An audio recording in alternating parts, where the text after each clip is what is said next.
Bonjour à tous, le cours du jour, Chine, Japon, concurrence régionale, ambition mondiale. Alors, comment commencer le cours? Il faut peut-être commencer le cours autour des notions de concurrence et d'ambition. Montrer que la concurrence se traduit par des tensions. Il y a des tensions aujourd'hui entre les îles Senkaku et Diaoyu. Senkaku pour le Japon, Diaoyu pour la Chine. Chacun revendique ses îles. Pourquoi? Parce que ces îles, le sous-sol de ces îles, contient vraisemblablement beaucoup d'hydrocarbures. Et ces hydrocarbures seraient un moyen de renforcer la puissance économique de chaque pays, donc de servir leurs ambitions mondiales. Alors, la relation de concurrence n'est pas uniquement faite de tension, elle est aussi faite de rivalité économique, évidemment. Il faudrait insister dans l'introduction sur le fait que cette concurrence est exacerbée parce que ce sont deux puissances très différentes. La Chine est une puissance récente, une puissance émergente des années 1980, tandis que le Japon est une puissance ancienne, établie, c'est un ancien pays développé.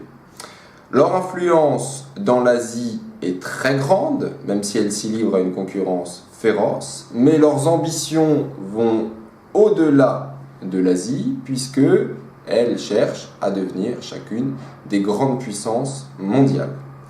Alors, on pourra se demander dans quelle mesure Chine et Japon affirment leurs ambitions en Asie et dans le monde. 3 temps d'analyse. Le premier temps centré sur l'Asie, montrer que cette relation de concurrence en Asie est aussi une relation d'interdépendance. Ensuite, à l'échelle mondiale, montrer que les deux puissances cherchent à devenir une puissance politique mondiale, même si le Japon est une puissance politique de second plan et la Chine une puissance politique de premier plan. C'est le hard power. Et dans un troisième temps, on s'intéressera à la puissance économique et culturelle pour montrer que là, il y a un équilibre des puissances à l'échelle mondiale entre la Chine et le Japon.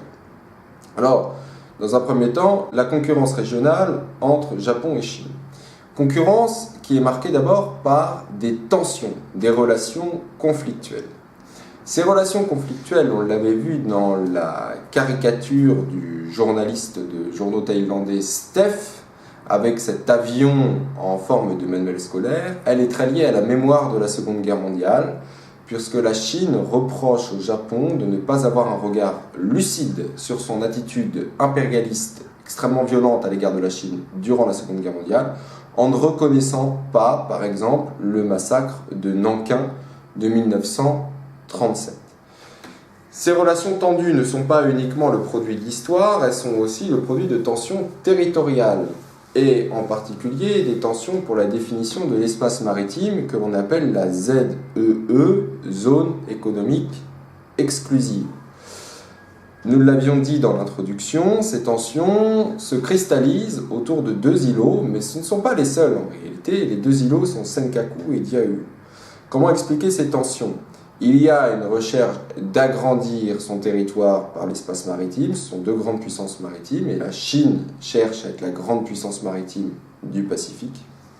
Mais il y a aussi la question des ressources qui est centrale, puisque le sous-sol maritime autour de ces îles pourrait contenir de nombreux hydrocarbures, et dans tous les cas, contient évidemment des ressources halieutiques, des poissons. Or, ce sont 2 grandes industries de la pêche, Chine et Japon, et donc ces ressources sont stratégiques pour leur propre développement.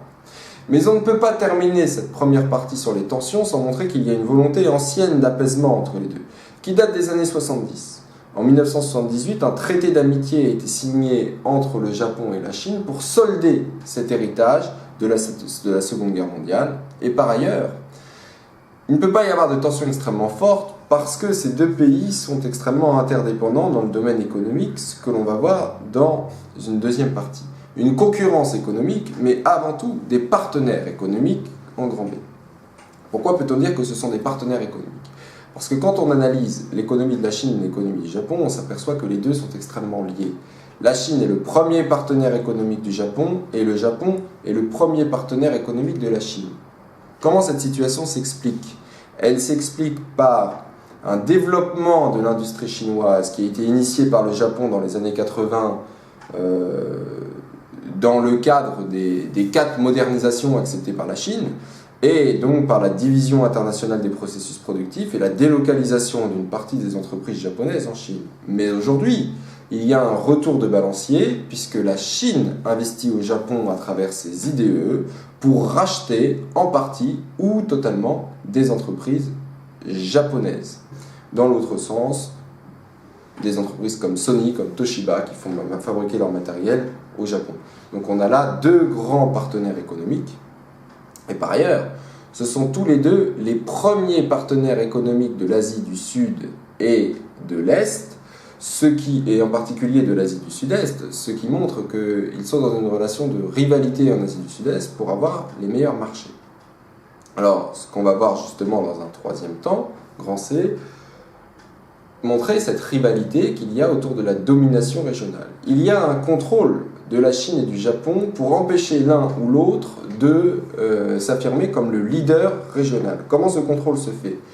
Les 2 participent à des grandes organisations régionales, en particulier à l'ASEAN. Ce n'est pas une participation directe, c'est une participation indirecte dans le cadre d'un accord ASEAN plus 3, Chine, Japon, Corée du Sud.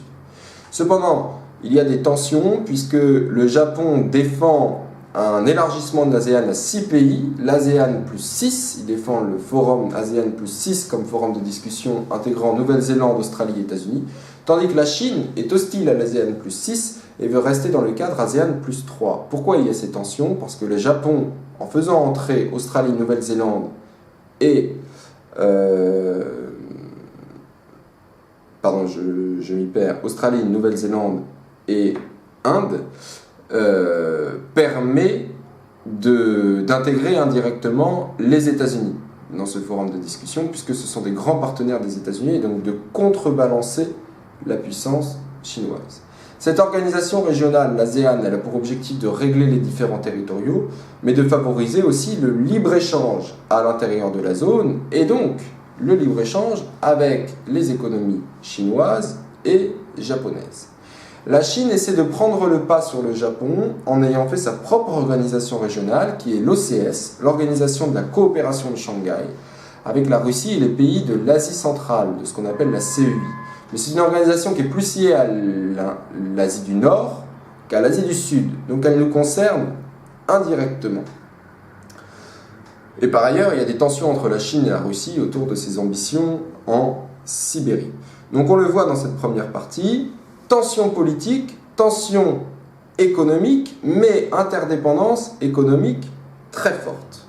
Maintenant, dans un 2e temps, on va s'intéresser aux ambitions politiques mondiales de la Chine et du Japon. Alors, sur cette question, il faut insister sur l'idée que l'ambition politique mondiale de la Chine domine la région. Elle la domine assez clairement, car la Chine a développé une politique de grande puissance depuis l'ère de Mao. Elle intègre en 1971 le statut de membre permanent au Conseil de sécurité des Nations Unies, ce qui lui donne le droit de veto. Elle l'intègre à la place de Taïwan. Donc elle fait partie des 5 grandes puissances politiques mondiales. Par ailleurs, la Chine a fortement développer son armée. Elle a aujourd'hui, selon des classements de spécialistes de l'armée, le statut de 3e puissance militaire mondiale. Pourquoi? Parce qu'elle a un armement de pointe, elle a une industrie militaire développée, un complexe industriel-militaire, elle a l'arme atomique depuis 1964. Donc puissance diplomatique majeure et puissance militaire majeure. Par ailleurs, cette puissance diplomatique et militaire s'appuie sur une stratégie de domination de tout le continent asiatique, qui va même en dehors du continent asiatique jusqu'au Moyen-Orient, avec ce qu'on appelle la stratégie du collier de perles ou la stratégie de la route de la soie, puisqu'en 2017, la Chine a organisé ce sommet de la route de la soie. Quelle est cette stratégie? Cette stratégie est de développer un réseau de ports sur tout le pourtour pacifique jusqu'au Moyen-Orient, avec deux idées. Garantir ses approvisionnements en hydrocarbures, puisque la Chine est importatrice nette d'hydrocarbures, et contrer la domination américaine dans le Pacifique. Ces bases accueillent parfois des navires militaires chinois. Ce ne sont pas uniquement des ports commerciaux, à l'image du Sri Lanka, où mouillent régulièrement des sous-marins chinois. Par ailleurs, cette stratégie de route de la soie, elle est aussi terrestre, puisque l'objectif est de développer une alternative terrestre à la route maritime entre la Chine et l'Europe, qui relierait Pékin, jusqu'à l'Allemagne. Cette route fonctionne, mais pour l'instant, elle est encore peu développée, donc il s'agit de renforcer le trafic porte-conteneurs par cette route.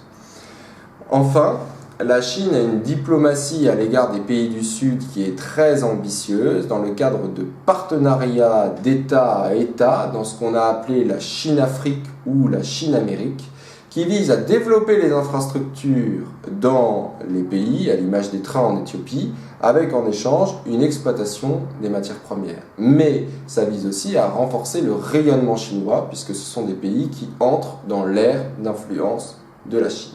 Donc la Chine a une ambition mondiale ancienne très développée. Le Japon a une ambition politique mondiale beaucoup plus récente. Pourquoi ? Parce qu'après la Seconde Guerre mondiale, le Japon est extrêmement affaibli et dans sa constitution indique qu'il ne participera plus à la guerre. Et à partir de ce moment-là, il devient une puissance de second plan protégée par les États-Unis.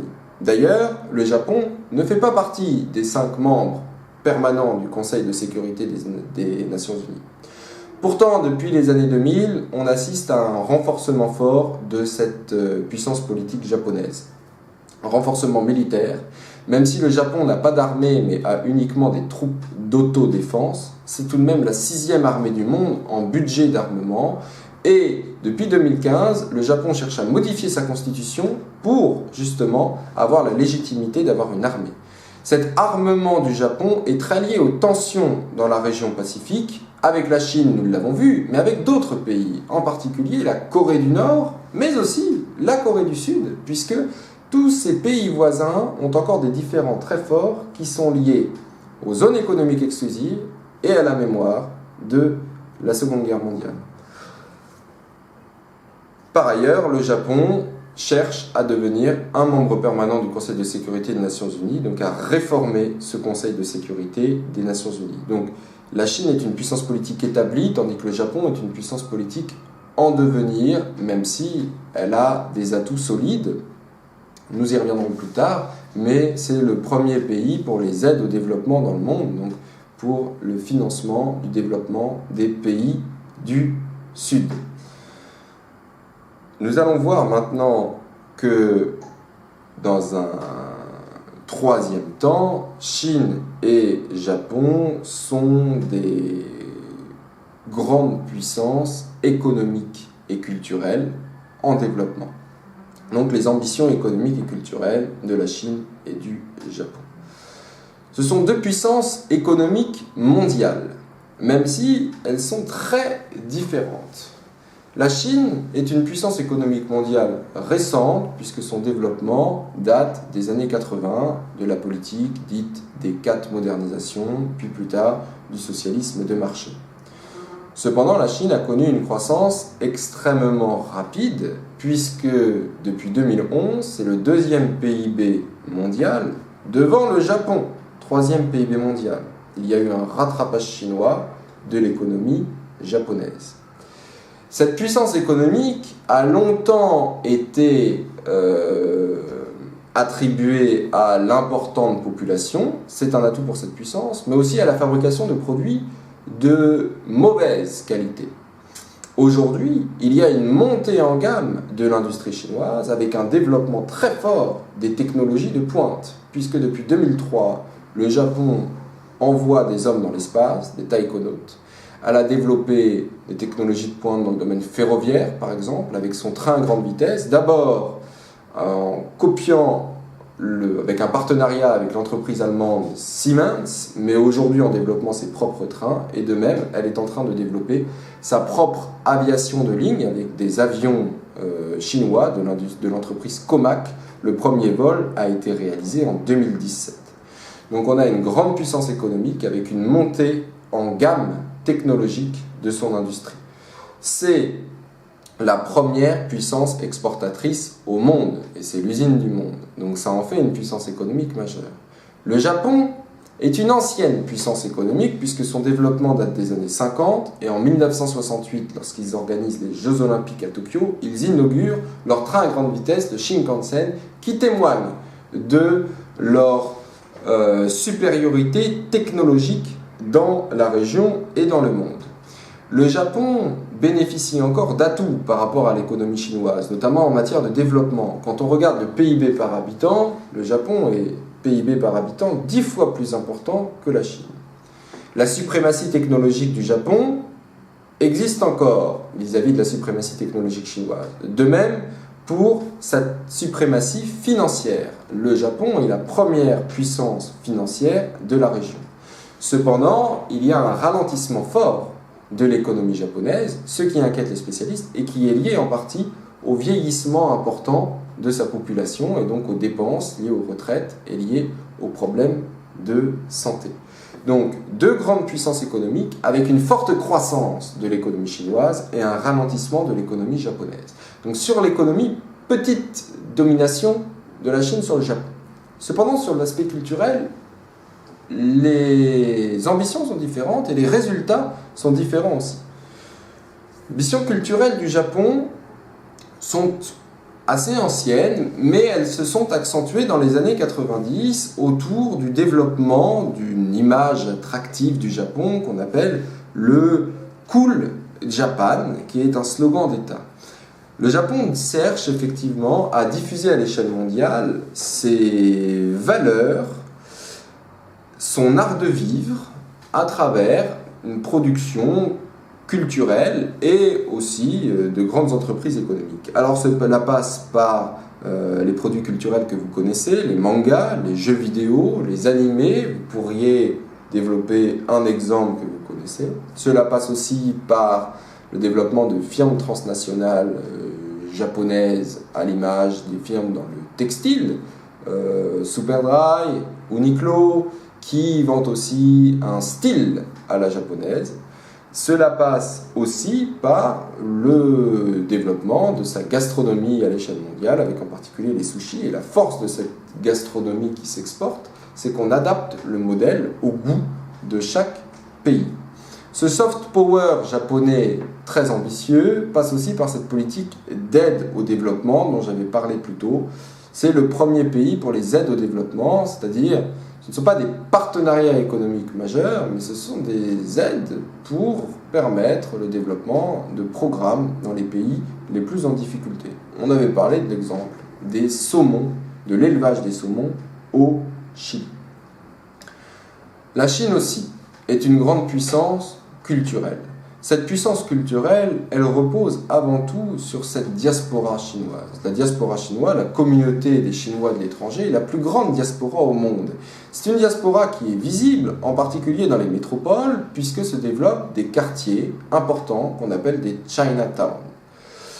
Cette diaspora est un instrument de la puissance du rayonnement culturel chinois, puisque ce sont des quartiers qui sont en général populaires, qui sont touristiques, qui sont visités et qui promeuvent l'identité chinoise à travers le monde. Le rayonnement culturel chinois passe aussi plus récemment par la volonté de la Chine de développer, de faire rayonner sa culture à l'étranger. Cela passe par les instituts Confucius dans le monde pour apprendre le chinois, des partenariats avec des universités pour développer les filières chinoises. Cela passe aussi par l'organisation d'événements culturels majeurs à l'intérieur de la Chine pour attirer les touristes du monde entier. Jeux Olympiques de Beijing en 2008 par exemple. Cela passe aussi par un développement touristique plus global des différentes régions chinoises. Nous pouvons faire un croquis qui montre ce rayonnement chinois dans le monde à travers cette diaspora et à travers cette attraction touristique et cette diffusion de produits culturels chinois. Cependant, à la différence entre la Chine et le Japon, que l'image de la Chine est entachée des questions démocratiques, en particulier dans les démocraties occidentales. Son régime politique autoritaire est régulièrement dénoncé. Des images célèbres marquent les esprits à l'Occident. C'est le cas en particulier du massacre de la place Tiananmen et de cette colonne de chars devant cet étudiant chinois, symbole de l'autoritarisme du continent. On peut aussi parler de sa politique au Tibet, qui est très régulièrement dénoncée dans les médias étrangers. Et donc, la puissance culturelle chinoise est entachée de ces questions démocratiques. En conclusion, nous voyons là qu'il y a deux grandes puissances de la région, qui sont en concurrence entre elles, mais en interdépendance. Mais au-delà même de la région, ce sont des puissances qui cherchent à devenir des puissances mondiales, dans le domaine politique, économique et culturel. On peut remarquer que si toutes deux s'affirment à l'échelle régionale et mondiale, le poids grandissant de la Chine lui donne un avantage prépondérant dans la mondialisation.